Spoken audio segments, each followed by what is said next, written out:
Hello दोस्तों।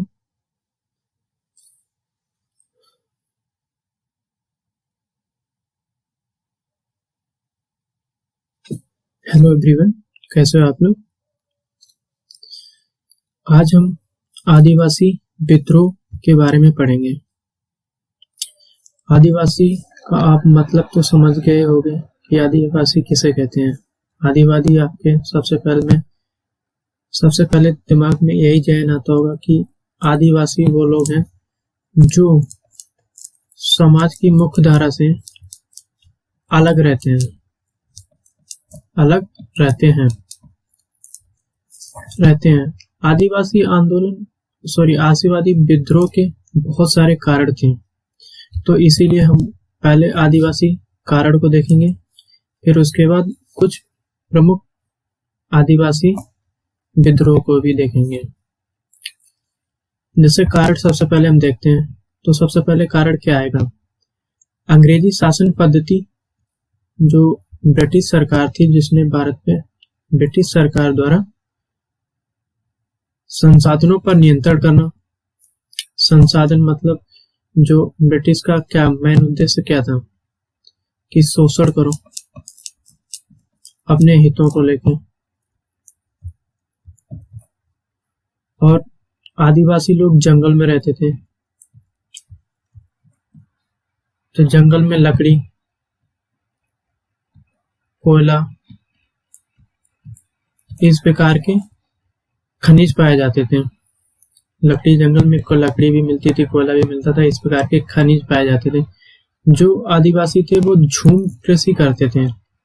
झूम कृषि का मतलब, जैसे यहाँ पर कुछ वृक्ष टाइप से हैं, तो इनको काट के इनको खेत बना के जला दिया जाता था।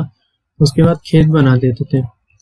2-3 साल यहाँ पर किया इस खेत में, फिर इसके बाद इसको बंजर छोड़ देते थे। फिर इसी प्रकार यहाँ जाके किसी दूसरे स्थान पे कटाई करके फिर से यहाँ खेत बनाकर फसल अपना उपजाते थे।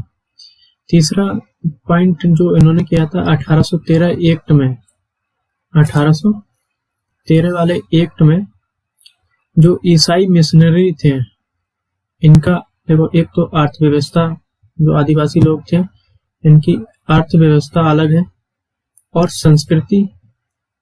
जो संस्कृति है इनकी, वो ठीक समाज से दूसरी टाइप से होती है।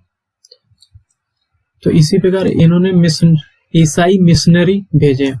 ईसाई मिशनरी, इनका काम था धर्म को परिवर्तन करने के लिए। आप आदिवासी क्षेत्रों में आज भी जाओगे तो आपको देखने को मिल जाएगा कि ईसाई का यहाँ पर, जैसे हॉस्पिटल हुआ, बेसिक नीड हॉस्पिटल और एजुकेशन।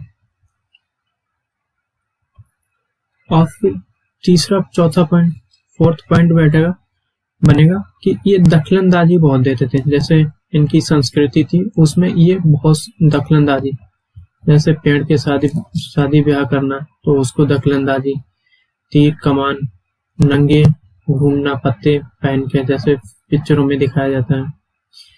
और दूसरा इनका प्रमुख कारण था जमींदार एवं महाजन को थोपना। जैसे इनका अपना एक एरिया होता था, ये इतना इनका अपना जंगल है, इसी में ये लोग अपने रहते थे, इनको बाहरी लोगों से कोई मतलब नहीं होता था। बट जब ब्रिटिश ने अपना क्षेत्र विस्तार करना स्टार्ट किया, ब्रिटिश सरकार ने अपना क्षेत्र विस्तार करना स्टार्ट किया, तो जंगल को काट देगी जिससे कृषि का विस्तार हो सके। और कृषि करने के लिए ये जमींदार यहाँ पर बैठा देते थे। जमींदार मतलब जो ये जमीन के मालिक बना दिया जाता था, इनसे सरकार राजस्व वसूलती थी। अब महाजन, ये जो महाजन लोग होते थे, ये एक तरीके से रुपए देते थे, जिसे लोन बोलते हैं आज के टाइम में। एक नई बाजार अर्थव्यवस्था इनके कुछ समझ में नहीं आती थी। ये समाज से अपने आप को दूर रखते थे, दुनिया में क्या चल रहा है उससे मतलब नहीं इनको होता है। आदिवासी क्षेत्र में संस्कृति हस्तक्षेप, जैसे पीछे बताया था कि ईसाई मिशनरी को भेजना, धर्म परिवर्तन करवाना और उनके शादी ब्याह संबंधों में हस्तक्षेप करना। और पांचवा कारण यह था कि बेगारी मीन्स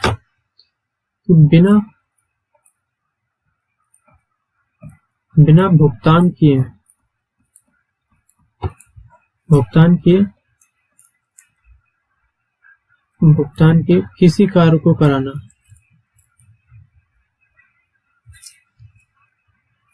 जैसे सड़क हो गया, नहर बनाना हुआ, या अपने निजी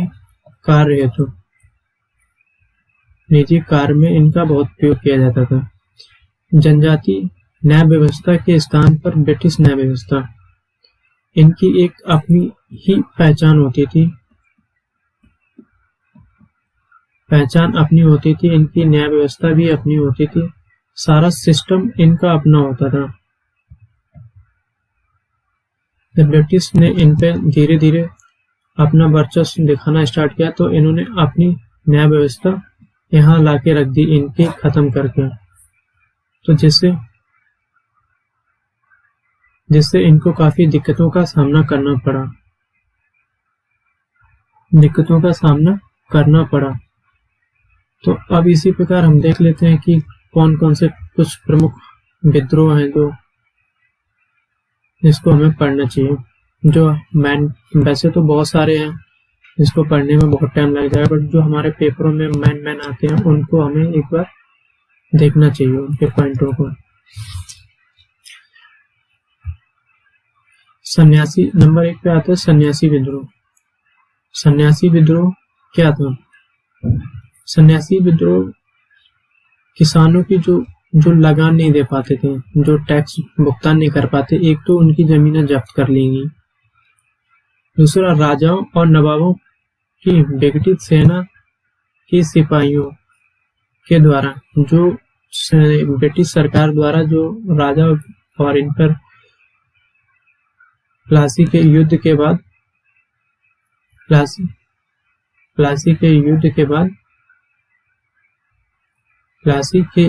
बाद जिस प्रकार से छटनी स्टार्ट हो जाती है राजाओं पर नियंत्रण, कि आप एक लिमिट तक ही सेना रख सकते हो, तो जिसके कारण से ये सब होता है। जमींदारों से हटाए गए जमींदार, जो जिस एरिया में जो जमीन, ये मान लो ये किसान लोग हैं और इनको एक जमींदार, ये ब्रिटिश सरकार, इसने इस एक व्यक्ति को पकड़ के जमींदार बना दिया, जो सबसे ज्यादा ऊंची बोली लगाता था। अब ये क्या काम करता था कि मान लो ये पैसा नहीं दे पाता जमींदार, तो ये इससे जमीन लेके किसी तीसरे व्यक्ति को यही जमीन दे देते थे। तो एक तो बोल सकते हैं सन्यासी विद्रोह, और इनको हटाया गया जमींदारी व्यवस्था से, इनको हटा दिया गया। तो जो इसको हटाया जाता है उसको तो बुरा तो लगता ही है कि आज क्या हालत हो गई है। सन्यासी विद्रोह 1770 बंगाल में भयंकर अकाल पड़ा। इसका नेतृत्व सन्यासी लोगों द्वारा किया गया था। इन सबका जो नेतृत्व था वो सन्यासी द्वारा किया जाएगा। इससे 1763 में ये सब कार्यक्रम स्टार्ट होता है। फिर 1770 में एक बड़ी घटना होती है कि बंगाल में भयंकर अकाल पड़ जाता है, जिसमें खाने के लिए भोजन तक भी नहीं होता था। भोजन तक भी अपनी जुगाड़ व्यवस्था नहीं कर पाते थे, जिसके कारण ये लोग काफी दिक्कतों का सामना करना पड़ा। वहीं ब्रिटिश सरकार द्वारा एक तो लगान में छूट नहीं दी गई, और लगान वसूलने के लिए दमनकारी रास्ते को अपनाया गया। मतलब बाध्य किया जाता था कि भाई आपको टैक्स तो देना ही देना है। भू राजस्व जिसे बोलते हैं, टैक्स बोलो, भू राजस्व बोल लो, ये तो आपको देना ही देना है, आप कुछ भी करो वो आपको देना है। इस और दूसरा, इसके बाद इन्होंने, जब ये सब चल रहा था, लोगों के पास खाने तक के लिए पैसे नहीं होते, मतलब अपना इंतजाम नहीं कर पाते थे, तो इन्होंने सबसे बड़ा एक काम किया कि तीर्थ स्थानों पे जाने के लिए मनाही कर दी। मनाही क्योंकि कि आदमी मतलब मंदिर मस्जिद कब जाता है, जब आदमी दुखी होता है। दुखी होने के कारण यहाँ जाता है कि अपने शायद कुछ परेशानी का निदान मिल जाए। लेकिन अंग्रेज लोगों ने क्या काम किया, तीर्थ स्थानों पर जाने से मना कर दिया। क्यों मना कर दिया? जो अकाल पड़ा था, जिससे यहाँ पर लोग इकट्ठा होकर कहीं सरकार के खिलाफ विद्रोह न कर दें। इस विद्रोह में सन्यासी द्वारा योगदान दिया गया। ये जो जमींदार को जो हटाया गया था, जो राजा और नवाबों के द्वारा जो ब्रिटिश सेना और प्लस जो इनकी जमीन, जो कृषक थे उनकी जमीन, इनको और प्लस इस विद्रोह को मिला के किसको, सन्यासी द्वारा किया गया था। इसी पे ही आप देखोगे बंकिम चंद चट्टोपाध्याय ने अपना आनंद मठ लिखा। आनंद मठ उपन्यास को लिखा, इसी पर आधारित है। ये जो बंगाल की जो घटना हुई थी, इसी पर ही आधारित है। इसके बारे में आप पिक्चर भी है आनंद मठ करके, उसे देखोगे तो इसकी एक्चुअल की कहानी आपको नजर आएगी। आगे बढ़ते हैं तो नंबर 2 पे आ जाता है नागा जनजाति विद्रोह।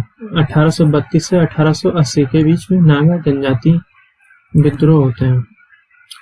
नागा जनजाति विद्रोह क्यों होते हैं? कारण थे, जो बागान मालिक होते थे वो मैक्सिमम लोग यूरोपीय होते थे। जो बागान मालिक होते थे वो यूरोपीय लोग होते थे। यूरोपीय लोग क्या काम करते थे कि बिना पैसे, मतलब यूरोपीय लोग शोषण करने पे ज्यादा को ध्यान देते थे, बिना भुगतान किए हुए, जैसे बेकार, बलाश्रम, कुछ भी आप बोल सकते हो।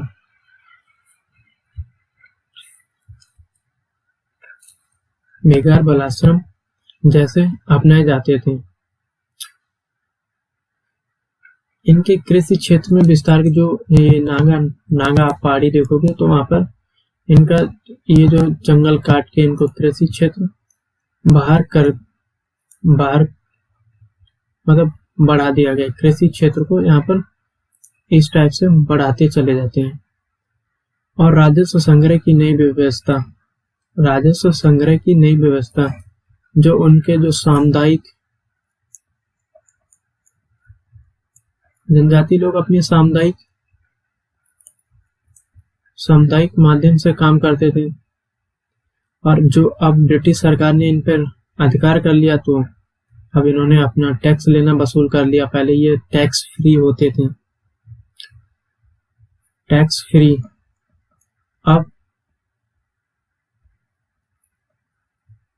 अब इनको टैक्स देना पड़ता है। बेगारी, जैसे सड़क निर्माण करने के लिए, हॉस्पिटल बनाने के लिए,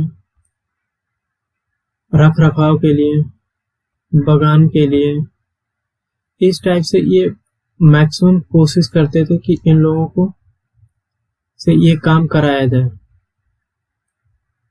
ये जो काम, मतलब विदाउट पैसे दिए लोगों को काम में जबरदस्ती कराया जाता था। और इनको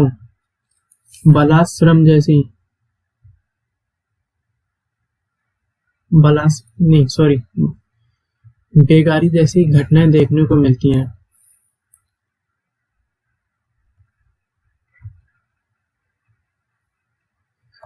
इसके बाद कहाँ गया,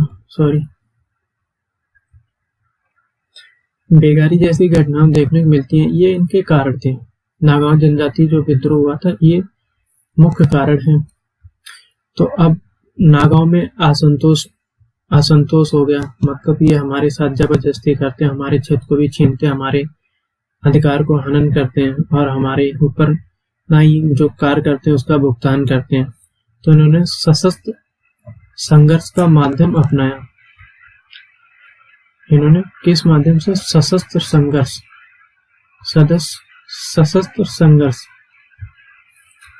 का 1851 में छापेमारी से लूटपाट की।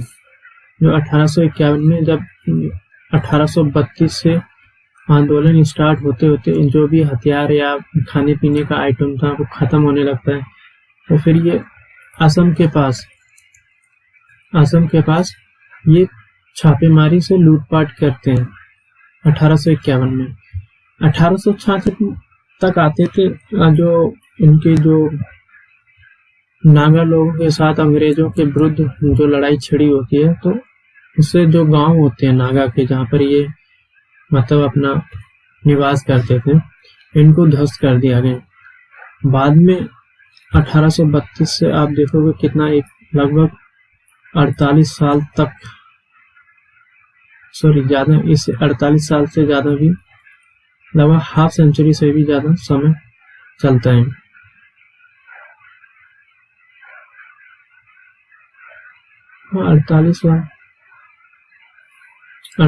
लगभग 48 साल के आसपास तक तो इनको समझ में आ जाता है अंग्रेजों की भैया अब हमें अंग्रेजी, इनके लिए जो मांग थी नागा पहाड़ी को जिला बनाने की और मांग बना दी जाती है, और 1890 में मोकांग चुंग उपखंड का गठन किया जाता है। इसी प्रकार नागा विद्रोह खत्म हो जाता है।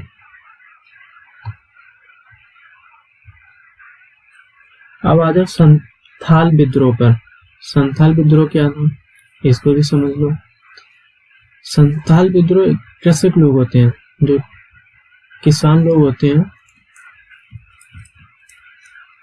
ये किसान लोग ही थे, संथाल गांव में इकट्ठा हो जाते हैं।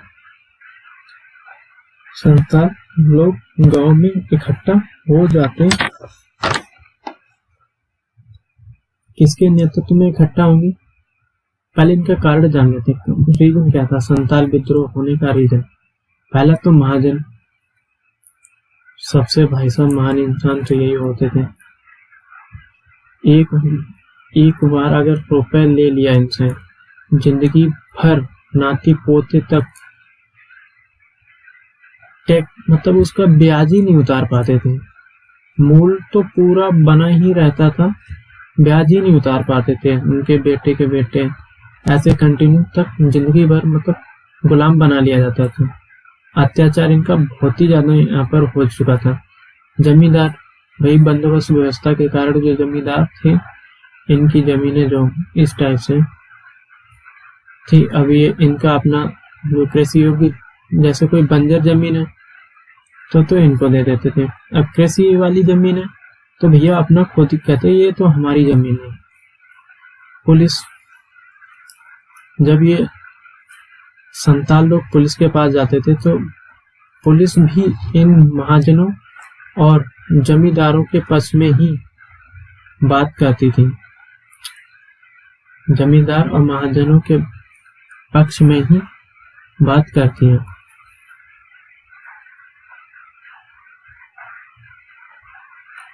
जमींदार के पक्ष में ही बात करती है। और राजस्व विभाग तो आपको पता ही है, राजस्व विभाग में लगभग कभी ये ठेके पे तो मिल जाता था इनको राजस्व, और फिर उसके बाद ये जो जमींदार होता था, फिर अपने लाभ कमाने के चक्कर में, दुगना तीना करने के चक्कर में इन पे ज्यादा इन्वेस्टमेंट भी नहीं करता था। उसके बाद भी चूसता शोषण ज्यादा करता था। न्याय व्यवस्था इनका तो बहुत ही ज्यादा कठिन था, जिसमें इनका भरोसा उठ गया था। ये सारी जो व्यवस्था थी, सारे काम शोषण का ही काम करती थी। तो उसमें संताल लोगों ने एक नारा दिया कि बुराई पर अच्छाई की विजय होगी। जो इस अगर हम आंदोलन जीत जाते हैं तो कब होता है, 1855 और 56 के बीच में। 30 जून 1955 सिंधु और कान्हा के नेतृत्व में एक गांव में, सिंधु और कान्हा के नेतृत्व में ये लोग किसके खिलाफ सिंधु और कान्हा के नेतृत्व में आदिवासी गांव का प्रतिनिधित्व करने वाले लगभग 10,000 लोग इकट्ठा हो जाते हैं और इन्होंने क्या काम किया कि हम किसका विरोध करेंगे। नंबर 1, अंग्रेजों का, जो हम पे हुक्म चलाने आ जाते हैं। नंबर 2, जो जमींदार, जो हमारी जमीन है, जो गैर आदिवासी लोग हैं, जो यहाँ पर रहने आ गए। नंबर 3, साहूकार, जो हमें लोन देते हैं, फिर उसका कभी ब्याज ही नहीं खत्म होता है। इसके खिलाफ इन्होंने किस माध्यम से, सशस्त्र विद्रोह के माध्यम से ये जो विद्रोह करेंगे। ये 1857 का जो महान विद्रोह था, इसके पूर्व मतलब 1 साल पहले 57 में होता है ये, और 55 और 56 में ये लोग जबरदस्त विद्रोह करेंगे। ये जबरदस्त, इस विद्रोह में इनकी विजय होती है। ये लोग काफी सारे लोगों को मार देते हैं और जो यहाँ पर जो बाहरी लोग थे उनको कत्ल कर देते हैं और अंग्रेज लोगों को भगा देते हैं। फिर यहाँ से भागलपुर के क्षेत्र है और राजमहल की पहाड़ियां, इसके जो मध्य का भागलपुर और मध्य का क्षेत्र, ये जो इसका जो मान लो भागलपुर है तो ये राजमहल है, तो इसके मध्य का क्षेत्र इन्होंने कब्जा कर लिया था। मतलब अपना सैन्य, वो क्या बोलते हैं, पहाड़ियों के मध्य नियंत्रण, अपना कानून स्थापित कर लिया था।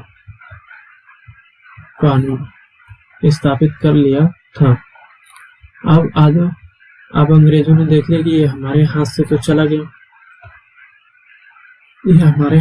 चला गया, अब क्या करूं। तो इन्होंने सशस्त्र विद्रोह, जब अंग्रेज सशस्त्र विद्रोह पर सैन्य कार्रवाई करते थे तो निर्भीक होके करते थे, मतलब निर्दय होके, कोई इनमें कोई वो नहीं होता था। आप 1857 की क्रांति में देखोगे कि ये लोग नकलों की गलियों में लोगों की लाशें लटका देते थे, मतलब जिसकी बोल भी नहीं सकते हो आप, इस टाइप से। फिर इन्होंने इस दोबारा फिर से नियंत्रण कर लिया इस क्षेत्र पे, जो संतालों ने लिया था भागलपुर से राजमहल की पहाड़ियों तक दोबारा फिर से उन्होंने कब्जा कर लिया। अब अंग्रेज ने सोचा कि इनके क्षेत्र को मिला दो और एक परगना का निर्माण कर दो। आप इनके एक सबसे बड़ी, इन जितने भी आंदोलन होंगे अभी देश की आजादी तक, जो आदिवासी आंदोलन होंगे, सभी आंदोलनों में अधिकतर आतंकी एवं हिंसक थे।